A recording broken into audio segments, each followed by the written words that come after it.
আজ আমি অত্যন্ত ভরাক্রান্ত হৃদয় নিয়ে আপনাদের সামনে উপস্থিত হয়েছি। আপনারা ইতিমধ্যে জেনেছেন যে গতকাল রবিবার রাতে 26/7/2026 তারিখ সিরাজগঞ্জ জেলা স্বেচ্ছাসেবক দলের যুগ্ম আহ্বায়ক সানোয়ার হোসেন শানু আমার ছেলে সিরাজগঞ্জ ইসলামিয়া সরকারি কলেজ ছাত্রদলের সাবেক সাংগঠনিক সম্পাদক শাফিন আহমেদ জিসানকে বাড়ি থেকে তুলে নিয়ে হত্যার হুমকি দিয়েছে। সেই সাথে একই সাথে আমাকে উদ্দেশ্য করে অশ্লীল ভাষায় গালাগালাজ করেছে এবং আমাকে হানির হুমকি দিয়েছে। একজন মা, আপনাদের বোন এবং একজন নারী হিসাবে আমার সম্মানে আঘাত লেগেছে। আমি এর তীব্র নিন্দা এবং প্রতিবাদ জানাচ্ছি।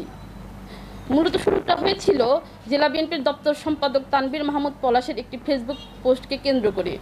সিরাজগঞ্জ প্রেস ক্লাবের নির্বাচন নিয়ে তিনি একটি পোস্ট করেছেন।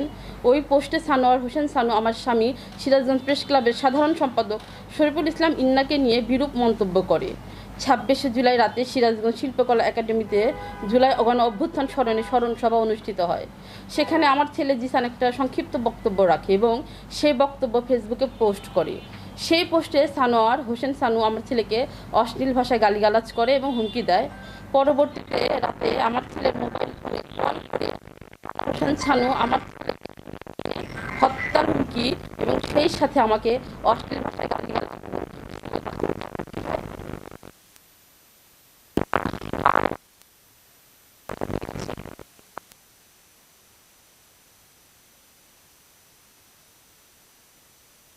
প্রতিবাদ করা।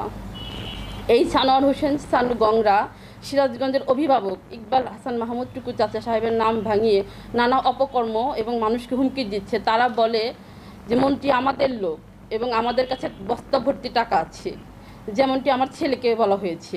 তার কার্যকলাপে সিরাজগঞ্জ বিএনপির ভাবমূর্তি নষ্ট হচ্ছে। মাননীয় প্রধানমন্ত্রী তারেক রহমানের নেতৃত্বেই বাংলাদেশের সন্ত্রাসীদের কোনো ঠাঁই হবে না।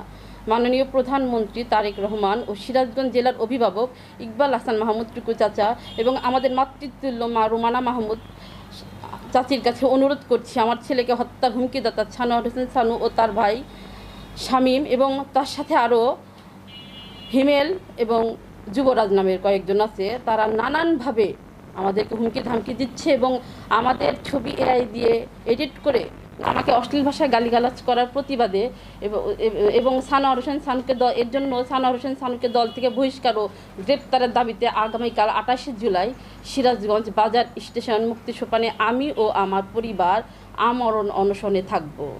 এই আমরণ অনশন সকল সাংবাদিকদের উপস্থিত থেকে সার্বিক সহযোগিতা করার জন্য অনুরোধ করছি। সেই সাথে প্রশাসনের লোকজনদের আমাদেরকে সার্বিক সহযোগিতা করার জন্য অনুরোধ করছি।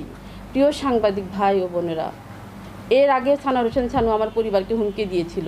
এই বিষয়ে তারেক রহমান বরাবর আমরা লিখিত অভিযোগ করা হয়েছিল, কপি সংযুক্ত, কিন্তু কোনো ব্যবস্থা নেওয়া হয়নি। মাননীয় প্রধানমন্ত্রীর দৃষ্টি আকর্ষণ করছি, আমার ছেলেকে হত্যার হুমকিদাতা ও আমাকে শ্লীলতাহানির হুমকিদাতা সানোয়ার হোসেন শানুর বিরুদ্ধে ব্যবস্থা গ্রহণ করুন।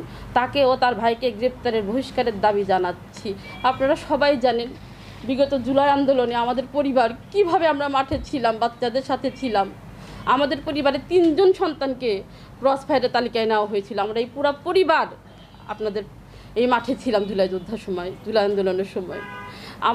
তখন যদি শেখ হাসিনা না যেত, স্বৈরাচার সরকার না যেত, আমাদের পরিবারের কী অবস্থা হতো আপনারা সবাই জানেন। আমরা প্রত্যেকটা মানুষ এই মাঠে ছিলাম, অথচ আমাদের এই পরিবারকে নিয়ে কত মিথ্যা কথা, বানোয়াট কথা ছড়ানো হচ্ছে। আপনাদের কাছে অনুরোধ, আমি আপনাদের বোন, একজন মা হিসেবে, একজন নারী হিসেবে আপনাদের কাছে অনুরোধ, আপনারা আমাদের পাশে থাকবেন।